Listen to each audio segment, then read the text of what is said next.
So it's interesting. Every superintendent will tell you that the thing that you do last, right before you leave a district, is you change boundaries, right? Because right after you change boundaries, the chances are you're not going to be in the district that after that.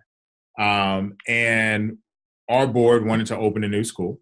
They voted to open a new school, and we facilitated a process to do it. Right, we found funding, and we started. We're going to break ground in January, and so.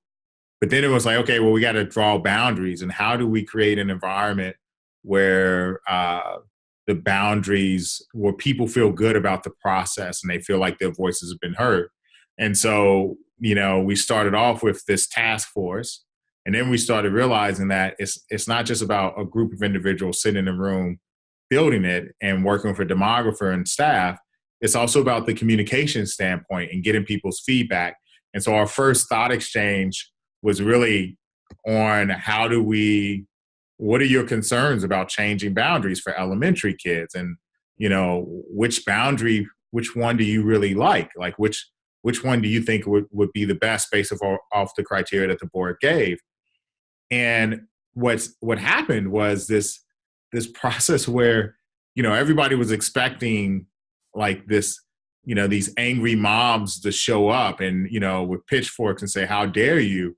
And what we got instead was a process where people felt like their voices were heard and that they were acknowledged. And we said, yes, we have data that says that grandfathering is an issue at these particular sites. And it's a wealth of information that we wouldn't have had if we did it a different way. And I know this because before we did Thought Exchange, we held community focus groups at every elementary school in the district, all on the same night. And we didn't get nearly the same number of turnout as we did through Thought Exchange. And so that just showed the power of when you have a process that allows people to share their voice. Not only does it make the outcome easier to determine and to work with, but at the same time, it allowed everybody to chime in without having to show up at a particular meeting or have to worry about translating issues or anything else. Like all that was taken care of. And that's what made the process really exciting for us.